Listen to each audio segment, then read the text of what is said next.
What's going on, gamers? Now, we all knew this was coming. I said this a while ago, right? When Sony announced Horizon Hunter Gathering, right? Horizon Hunters Gathering, whatever, doesn't really matter. Game looks mid, and like the stuff that you didn't want back from that Jim Ryan rush, right? Where you was driving PlayStation off a cliff with live service rush. It's like, yeah, bro, you want a gas nitro boost? In an Xbox position, keep going like this, right? But Sony was like, nah, we're not going to be having this. Another thing that I said too was that by them focusing on this, they're wasting time that could be put towards Horizon 3 or making a live service Killzone game. That would have been more preferable. Have them work on some type of shooter game.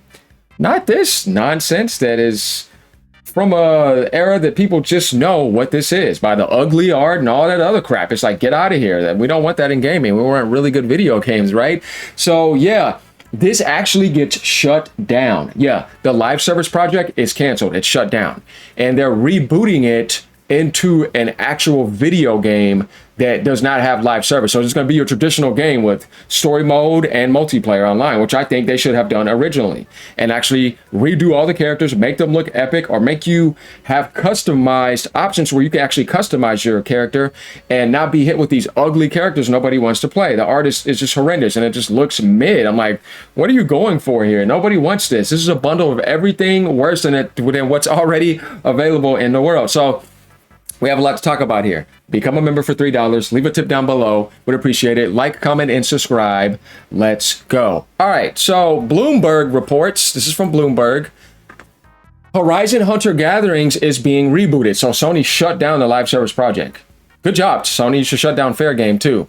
After negative playtest feedback. Like, when they're going to learn their lesson, like, only do that when you have something like Helldivers 3 or Killzone, or something that actually makes sense for live service. You have to be very careful with those games. They can waste your time, cost you a lot of money. I think if anything, you should have had The Last of Us Online keep going. Just saying. New plan is to remove the live service component. We see that right here, right?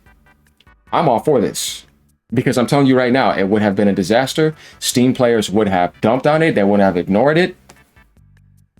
PlayStation gamers would have been like, I mean, bro, I would have rather had that Horizon MMO coming from NCSoft, which I think Sony's working on getting that going, actually. And that's what they're going to actually be promoting and bring that to PlayStation. And I would have rather that team that's doing that focus on Horizon 3. Or like I said, a next-gen Killzone or something. We all know we've had Horizon though. But Herman Host gets obsessed with Horizon in the wrong ways. And I have to tell you, he's made too many mistakes at the moment when it comes to live service, not just Jim Ryan. And that needs to be questioned. So continuing down, Guerrilla Games, the Amsterdam-based PlayStation subsidiary, as you see right here, behind the Horizon franchise, has been working to reboot the game since June. So we just now found this out. So 3 months almost, they've been working on this game now. Said the people, speaking anonymously because they were not authorized to talk publicly about the project's future. Well, the thing is, yeah, don't throw away everything. I hope you didn't even throw away the Last of Us Online aspects. Just put them into Naughty Dog's next Last of Us 3. And then make that full blown with Horde mode, online, and single player. It'll be absolutely livid, I'm telling you. That's how you do it. I think when Sony is making games, like, go to story mode, multiplayer route. It's better that way. Stick to live service for stuff that you know you can trust. Of course, you take risks, but you've already done that and you saw that. Now you know what you don't need to do. Let's not get back into a loop that we already knew that was very detrimental and like a lightning in the bottle. You just don't want to do that. So I think this is good news. This is not bad news. This needed to be shut down. It's like, I think if they shut down Fair Games, that's also good news, because I don't have any hope in that game either. And just get to what made PlayStation great, right? Get your strong single player games. Get your strong exclusives, revive a lot of old classics, continue making the sequels for the stuff that works, like Spider-Man 3, have a Venom, have his own game. We got Wolverine coming around the corner, and then do something with X-Men. You know what I mean? Gonna have The Last of Us 3 most likely, probably Uncharted remake, Infamous Next Gen, Infamous Trilogy remakes, Sly Cooper. Like, you have a lot of IPs where it's like, you could push that and it's gonna be fine. Make a next-gen SOCOM, team up with somebody if you have to. But like Sony has it to where they're going to be fine. You already have Intergalactic coming out. You also have a lot of other games coming out from PlayStation Studios as well. The next-gen Kratos God of War, the God of War Lafe. Like, there's a lot of IPs around the corner. And I'm pretty sure there's other ones. Sony's supposed to be having that Star Wars Knights of the Old Republic remake happening as well, too. And we know there's always going to be more money hats and second-party games. And then they're going to be working on Helldivers 3, probably for next-gen as well. They're looking like they're in a really good position. All they need to do is just continue. The Astrobot team's going to be working on something. We know they're going to have good games. No matter what, they're in actually a good position. So there's not much to worry about when it comes to IP. Sony's going to be fine. I mean, they ain't going to be on Nintendo's level like that, but they're going to have IPs that is like, you better get a PlayStation if you want to play this. So following poor feedback in private testing earlier this year, the plan now is to strip out live service component and turn it into more of a traditional cooperative multiplayer game with a story mode and a far smaller scope. I think that's better.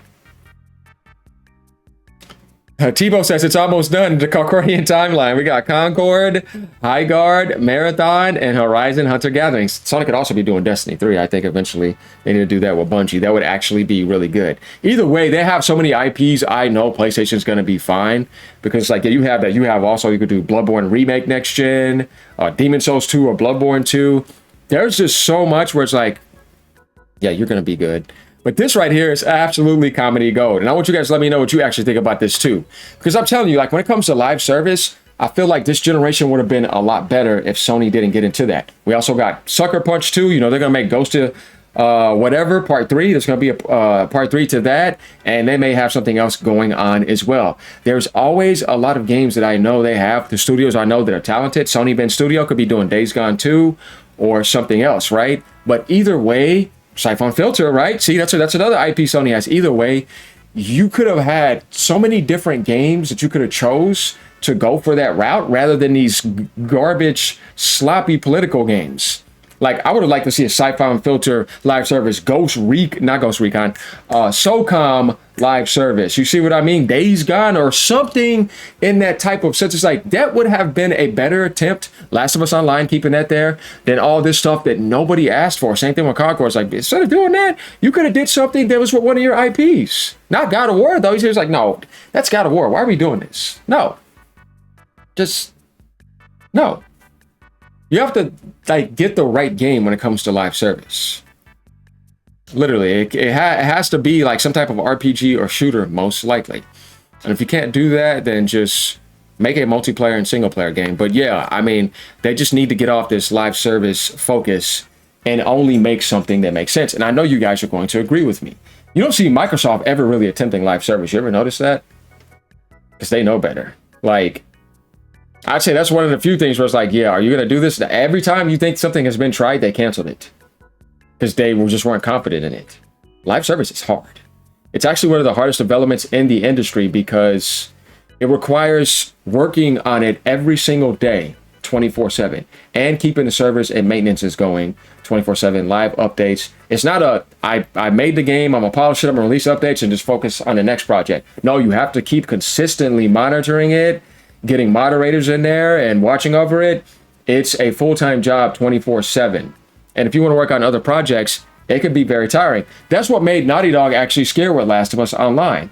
But it's like, you should have noticed that if you're in the industry this long. I'm still annoyed by the factions. Then what do you mean it would have gotten in the way of other games? No, you just keep a team on that going after you make the main team and work back and forth, and you would have been fine. You can put projects on pause. You have to throw it all away. We're going down another live service misfile. Well done, Herman Host, right? Absolute waste of space. A lot of people came in and liked this comment. No doubt about that. Yeah, I mean, I just don't understand how the first time they revealed the game, I'm like, why would you even show that? You should have the vision to know that this game is going to be garbage, or it's just going to be absolutely mid, if at best. And there's no way it's going to work on this market today. They should have never even released the footage. It should have been like, you know what? No, we're going to be doing something different. Because like if you look at the one that NCSoft is working on, the other Horizon game, that actually looks like it could be solid, right? But it kind of does remind you of certain mobile gacha games but at least that could possibly work. But that other one, I'm like, no, this looks like a worse combination of everything that already independently exists that's better off, that is already done way better, and that nobody is going to want, and it's just going to die real fast. So don't do that to yourselves. So yeah, smart move by Sony for doing that. Nobody asked for nor wants an online multiplayer Horizon game. Exactly. I thought negativity online was just BS. No. This game deserved that because it's pretty obvious. Now, people hating on Wolverine, it's like, nah, that's different. Because you're being like fake about it. Now I can understand, like you're saying, there's some generic stuff you usually see in Western action movies or in just typical directed Sony movie like games that has the same like cinematic stuff and all that. I mean, yeah, that's gonna be there, but Wolverine's gonna be a lot more than that. So no, it ain't in the same ballpark. This guy says, man, I'm so hyped, this game looks amazing. No one. That's pretty funny. But yeah, guys, that's it, and it's actually trending right now. If you go over, it's right here. Guerrilla Games reboots Horizon Hunters Gathering. You know, there's going to be a lot of people coming in with the woke far left stuff, which I think is funny because that's going to be there. You already saw his picture. He's right there, Grums. You already know what I'm talking about. It's incredible how much of a disaster the live service initiative has been for PlayStation, right? This guy's post has 200,000. I can't say that this isn't here, though, because they come with the same stuff. It's the ugly art and all this stuff that nobody wants. It's like, bro, nobody wants this. We just want really good video games that are awesome that we're going to enjoy. It's just ugly. And it's like, yeah, you can tell, right? I'm not trying to get into that, but it's like, it's pretty obvious that's what that is. And that's still, it's a part of that stuff that Sony got caught up in with all the California fires. It's like, yeah, that's right there. It's not that hard to see. Jim Knight Jack says, and it's incredible the mental gymnastics they've gone through to avoid trying with IPs like Killzone or Resistance to make a live service game. But instead, do it with Horizon. What? That's what I'm saying, bro. I think that organically, you could ask the publishers and developers or the developers and say, why didn't you do that? And they're probably like, look, man, we got forced by politicians. That's when that stuff was going in there. It's like, I think that's literally what that is. Because you can't convince me that these developers don't know this, man. Like, it doesn't make sense. No, that's literally what it is, on top of just other stupid stuff. And guess what? They got funded a lot. Don't think that they didn't get funded. Like it's not like some money laundering schemes going on with that too, just to get that in there. It's like it is enforcement. It's invasion. Trust me. It's like a nose ring mafia invasion. Now going down. Now this will directly affect Horizon 3 as well. Yes, that's another problem that I have. You could have been working on Horizon 3, right? Everybody agrees with that. Like I said, you could have worked on anything PlayStation oriented that actually works instead of that garbage. But hey, like I just told you, it's actually embarrassing, especially when you consider that Sony had the perfect live service type game that could last forever. It had personality, it appealed to all ages, and it had endless amount of replayability. That game was Little Big Planet, and they murdered it. Yeah, if they wanted some type of competitiveness to Nintendo's platforming, I loved Little Big Planet. I had all of them. 1 and 2 were excellent. 2 was so good. Oh my God. 1 was amazing too, but 2 was just absolutely amazing. Then you know what happened with Media Molecule and all of that. So yeah, that sucks. But yeah, Little Big Planet was great during the PS3 generations. It's incredible how tightly they clinch on Horizon when it's not that white whale as they think it is. No, they should have just stuck to making the single player games. That's working for them. Because Horizon 3 is coming out at the end of the PlayStation generation. Cross-gen with PS6. But we want to do all this other stuff, right? Like I said, man. I mean, there's nothing wrong with expanding your franchises in different aspects, but you got to do it like Nintendo. They do it right. Look at Splatoon Raiders. Lighten up. Still #1 on the eShop. Tell you, that game will end up selling 10 million copies. Watch. Over time. Easily. Or be up there. Like, you have to do things the right way. Handle your mascots the right way. But, that didn't happen. So yeah, what do you guys think about it? Become a member for $3. Leave a tip down below. Like, comment, and subscribe. Like I said, let me know what you guys think. I'm curious because I know there's going to be some funny stuff. Now, I've seen some other comments that I thought was actually funny when this first got posted, of course. But I'm curious to see what you guys have to say today. Later, y'all. Keep on gaming no matter what platform you're on.